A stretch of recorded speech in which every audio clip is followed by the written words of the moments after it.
Hello everyone, friends and family.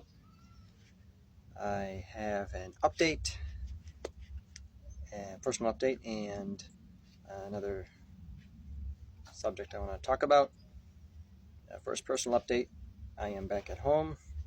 My unit is still on the border, but since the whole battalion had a 130% mobilization rate, they let me go. There weren't enough tanks to go around anyway. I didn't want to be there anyway, for a lot of reasons. Go into that in the future, but I'm back at home. It's not 100% that they won't call me up again. I hope they won't, but I'm at home now, and I'll keep updating you on what's going on. And the other subject I want to talk about is I talked to a family member and gave the impression that he didn't really understand the scope of what happened on October 7th. He said something about, yeah, they're always killing each other, there's always death, they're always attacking you. Now this person's extremely pro-Israel, you can call himself a Zionist, been that way for most of his life. It's not from that angle at all. It's about, of course they hate the Jews, they've been killing them for a long time, and they've always been killing them. And I told him how now it was different. In the Intifada, from 2000 to around 2005, even though most of the deaths were in the first 3 years, about 1,000 Israelis were killed. Remember the suicide bombings? Buses blowing up every once in a while, sometimes every week, sometimes every day. And there was a big one in 2002. 30 people were killed on the Passover Seder. And when 30 people died, 30 Jews died, this is a huge terror attack. And we actually started a kind of another war. It was defensive wall in 2002 because of that suicide attack. So 1,000 Jews died over the course of 3, 4, 5 years in the Second Intifada. October 7th, 1,000 civilians, 1,300 Israelis, most of them Jews, 1,000 of them civilians. 1,000 Israeli civilians died in one day. This is why we use the word pogrom. Pogrom, this is what happened in Hebron in the 20s. This is what would happen in Eastern Europe. This is what would happen in Damascus like 200 years ago. Unarmed Jewish communities being slaughtered by their Muslim or Christian neighbors. Pogrom, we use this term. This was a pogrom, the worst pogrom since the Holocaust. And it's the equivalent, if you run the numbers, 1,000 Israeli civilians is over 30,000 Americans. If you run the numbers, and 300 policemen and soldiers is 9,000 policemen and soldiers, and the 200 kidnapped Israelis is like 6,000 civilians. Imagine if a terror group in Canada or Mexico crossed the border, killed 30,000 civilians, Americans, 9,000 soldiers and policemen, and kidnapped 6,000. It's a really traumatic event. This will never be forgotten in the history of the State of Israel. The country is changing. People are changed. Everyone's changed.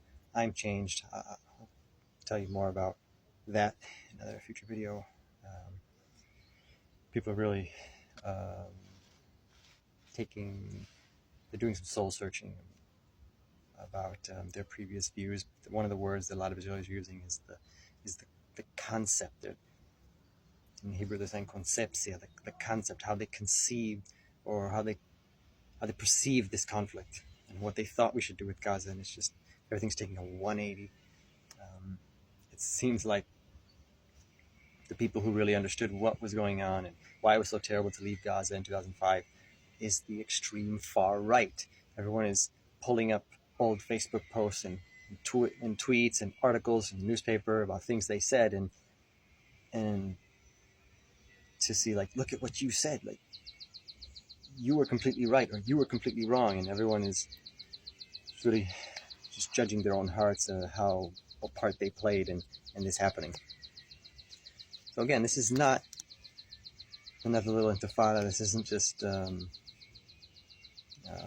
little suicide bombing, a little one that kills 20, 30 people. Like, this is huge. Everyone knows someone who was hurt, injured, killed, kidnapped, or you know someone who knows someone, or you were called up. Like, I was called up the first time. In over 10 years I've been reserve duty. I've never been called up on an emergency. I would do reserve duty all the time, training and border duty, but never in like an emergency for a war. This is, the whole nation is living this right now. All the soldiers are still called up, nearly almost all of them. And people are wondering, why haven't they entered Gaza yet? Why aren't they going in? This is different. They've never had 200 captives, including babies and elderly, so many civilians. This is really insanity. I don't know what Netanyahu is talking about with Biden, or what America is trying to figure out with Israel and Egypt. Maybe a lot of people are, and we're reading in the news about America pressuring Israel to delay the ground invasion because they're still negotiating for release of more captives. 2 Americans were released a few days ago. Maybe America is pressuring Israel to not invade because they want to reach some kind of agreement with Egypt to allow Gazans to flee to the Sinai, which Israelis would love. We want them all to leave anyway. All 2 million of them get out of there. That's why it's funny. Some people say, yeah, it's terrible what Hamas did, but Israel wants to like ethnically cleanse Gaza. We didn't want to in 2005. We didn't want to in 2017. That was just a far right position. But now we do. Yeah, it's like you're saying that if it's a bad thing, now we do. Get out. That's what we do. And so, yeah. So I'm at home right now in Tiberias in the north of Israel.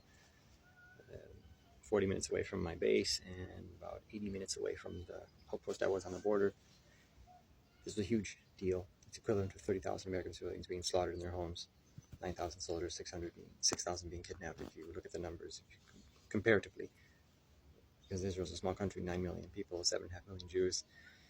And we don't know what's going on. What's going to happen, what's going on behind doors with negotiations between America or Egypt to get the Palestinians out. Why is the ground invasion starting?